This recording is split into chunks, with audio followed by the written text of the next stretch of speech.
ക്രിസ്തു വിശ്വാസത്തിന്റെ പേരിൽ ലോകവ്യാപകമായി ഏറ്റവുമധികം വേട്ടയാടപ്പെടുന്ന ജനതയായി ക്രൈസ്തവ സമൂഹം മാറിയതിന്റെ ഞെട്ടിക്കുന്ന കണക്കുകൾ പുറത്ത്. വിശ്വാസത്തെ പ്രതി ക്രൈസ്തവർ അതിരൂക്ഷമായ പ്രതിസന്ധികൾ നേരിടുന്ന 13 രാജ്യങ്ങളിൽ 11 ഇസ്ലാമിക രാജ്യങ്ങളാണ്. 2024 വേൾഡ് വാച്ച് ലിസ്റ്റ് പ്രകാരം ലോകമെങ്ങും 36.5 കോടി ക്രൈസ്തവർ കടുത്ത ഭീഷണിയിൽ ജീവിക്കുന്നുവെന്ന് വ്യക്തമാക്കുന്നു. ഇന്ത്യയുടെ അയൽ രാജ്യമായ പാകിസ്ഥാനിലെ ക്രൈസ്തവർ സമാനതകളില്ലാത്ത കടുത്ത പ്രതിസന്ധികളെ അതിജീവിക്കാനുള്ള ശ്രമത്തിലാണെന്ന് KCBC ജാഗ്രതാ commission secretary father doctor Michael Pulickal CMI ചൂണ്ടിക്കാട്ടുന്നു. അതീവ രഹസ്യമായി ഇസ്ലാമിക് സ്റ്റേറ്റ് ഭീകരവാദികൾ പ്രചരിപ്പിച്ചുവരുന്ന വോയിസ് ഓഫ് ഖുറാസാൻ എന്ന പ്രസിദ്ധീകരണത്തിന്റെ മെയ് ലക്കത്തിൽ ഇന്ത്യയെ സംബന്ധിച്ച തീവ്രവാദികളുടെ ഭാവി പദ്ധതികളും ലക്ഷ്യങ്ങളും സംബന്ധിച്ച സൂചനകളും ഉണ്ട്. വളരെ അപകടകരമായ ഉള്ളടക്കങ്ങളാണ് ഇവയിലുള്ളത്. ചില ഹാക്കർമാരാണ് ഇത് പുറത്തുവിട്ടത്. ഇതേ പ്രസിദ്ധീകരണത്തിന്റെയും സമാനമായ മറ്റു ചിലതിന്റെ മുൻ ലക്കങ്ങളും ഇത്തരത്തിൽ പുറത്തു വന്നിട്ടുണ്ട്. ക്രൈസ്തവ പീഡനങ്ങളിൽ നൈജീരിയയ്ക്ക് തൊട്ടുതാഴെ പാകിസ്ഥാനാണ്. കഴിഞ്ഞ വർഷം ഓഗസ്റ്റ് 15 പാകിസ്ഥാനിലെ പഞ്ചാബ് പ്രവിശ്യയിൽ മതനിന്ദ ആരോപണത്തെ തുടർന്നുണ്ടായ ആൾക്കൂട്ട ആക്രമണത്തിൽ 26 ക്രൈസ്തവ ദേവാലയങ്ങളും 200-ലേറെ ക്രൈസ്തവ ഭവനങ്ങളും തകർക്കപ്പെട്ടിരുന്നു. അതിന്റെ തുടർച്ചയായി മതനിന്ദ ആരോപണത്തിൽ ക്രിസ്ത്യൻ യുവാവിന് പാക് കോടതി വധശിക്ഷ വിധിച്ചത് ഇക്കഴിഞ്ഞ ജൂലൈയിലാണ്. മതനിന്ദ ആരോപണങ്ങളെ തുടർന്നുള്ള ആൾക്കൂട്ട ആക്രമണങ്ങളും കോടതി വിധികളും പാകിസ്ഥാനിൽ വർദ്ധിക്കുന്നു. ഈ വർഷം ഓഗസ്റ്റ് 25, 27 തീയതികളിൽ പാകിസ്ഥാനിലെ ബലൂച്ച് പ്രവിശ്യയിൽ നടന്ന ഭീകരാക്രമണങ്ങളിൽ 130-ലേറെ പേരാണ് കൊല്ലപ്പെട്ടത്.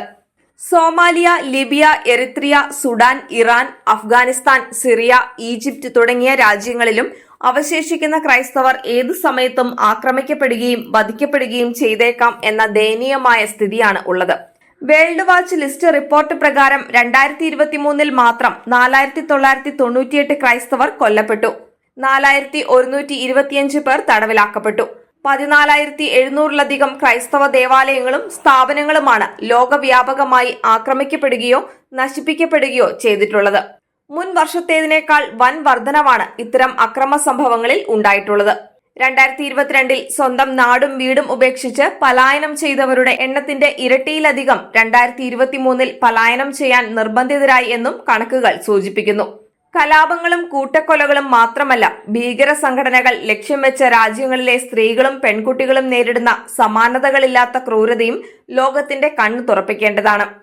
വിവിധ രാജ്യങ്ങളിൽ തടവിലാക്കപ്പെടുന്ന ആയിരക്കണക്കിന് സ്ത്രീകളും പെൺകുട്ടികളും ലൈംഗിക അടിമകളാക്കപ്പെട്ട് അതിക്രൂരമായ പീഡനങ്ങൾക്ക് ഇരകളാക്കപ്പെടുന്നുണ്ട്. ഗർഭിണികളാക്കുക എന്ന ലക്ഷ്യത്തോടെ 10,000-കണക്കിന് സ്ത്രീകൾ ബലാത്സംഗങ്ങൾക്ക് വിധേയമാകുന്നതായി റിപ്പോർട്ടുകളുണ്ട്. അത്തരത്തിൽ കുഞ്ഞുങ്ങൾ ജനിക്കുന്നത് വഴിയായി വംശശുദ്ധി നഷ്ടപ്പെടുത്തുക എന്ന ലക്ഷ്യം കൂടി ഇസ്ലാമിക് സ്റ്റേറ്റ് ഭീകരവാദികൾക്കുണ്ട് എന്നാണ് റിപ്പോർട്ടുകൾ.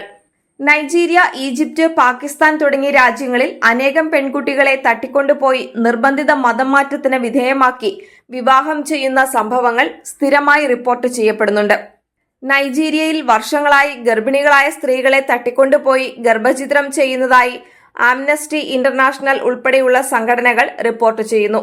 ഗൗരവ പരിഗണന ആവശ്യമുള്ള ഇത്തരം തീവ്രവാദ പ്രവർത്തനങ്ങൾ ആഗോളതലത്തിൽ വ്യാപിക്കുന്നത് ഐക്യരാഷ്ട്ര സംഘടന ഉൾപ്പെടെയുള്ള നിരവധി പ്രസ്ഥാനങ്ങളും സംഘടനകളും സൂക്ഷ്മമായി നിരീക്ഷിച്ചു വരുന്നുണ്ടെങ്കിലും വ്യക്തവും നിക്ഷിപ്ത താൽപര്യങ്ങളോട് കൂടിയതുമായ തമസ്കരണവും പ്രകടമാണ്.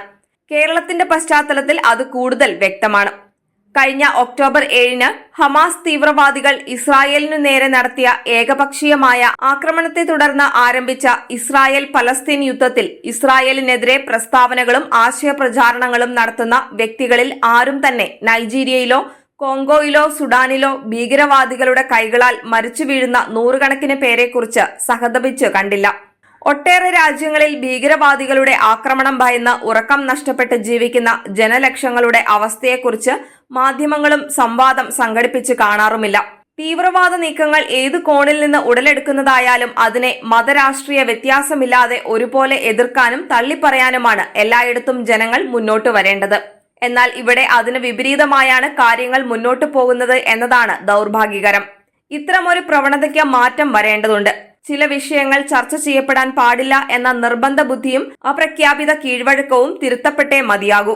ഇബ്നു നുഹാസ് എന്ന പേരിൽ അറിയപ്പെടുന്ന 15-ാം നൂറ്റാണ്ടിൽ ജീവിച്ചിരുന്ന മുസ്ലിം മതപണ്ഡിതൻ രചിച്ച ജിഹാദിനെക്കുറിച്ചുള്ള കൃതി വിജയത്തിന്റെ വാതിൽ വാളിന്റെ തണലിൽ എന്ന പേരിൽ അടുത്ത കാലത്ത് മലയാളത്തിൽ പ്രസിദ്ധീകരിക്കപ്പെട്ടിരുന്നു.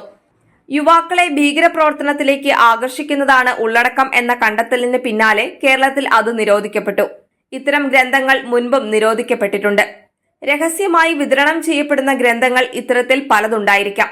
തീവ്രവാദ ബന്ധമുള്ള വ്യക്തികൾ അറസ്റ്റ് ചെയ്യപ്പെടുകയും ജയിലിൽ അടയ്ക്കപ്പെടുകയും തീവ്രവാദ ബന്ധങ്ങളുടെ പേരിൽ പ്രമുഖ സംഘടനകൾ പോലും നിരോധിക്കപ്പെടുകയും അതിന്റെ പ്രവർത്തകർ കൂട്ടത്തോടെ അറസ്റ്റ് ചെയ്യപ്പെടുകയും ഒട്ടനവധി കേസുകൾ പലപ്പോഴായി രജിസ്റ്റർ ചെയ്യപ്പെടുകയും നൂറുകണക്കിന് പേർ ഇത്തരം പല കേസുകളുമായി ബന്ധപ്പെട്ട് ഇപ്പോഴും വിവിധ ജയിലുകളിൽ കഴിയുന്ന സാഹചര്യം നിലനിൽക്കുകയും ചെയ്തിട്ടും വിവിധ ലോകരാജ്യങ്ങളിൽ വർദ്ധിച്ചുകൊണ്ടിരിക്കുന്ന മതതീവ്രവാദവും ഭീകരവാദവും എന്ന പരസ്പര ബന്ധിതമായ ഭീഷണിയെ ഗൗരവത്തോടെ കാണാൻ കേരള സമൂഹത്തിനും ചിന്തകർക്കും മാധ്യമങ്ങൾക്കും കഴിയാത്തത് വിചിത്രമാണ്.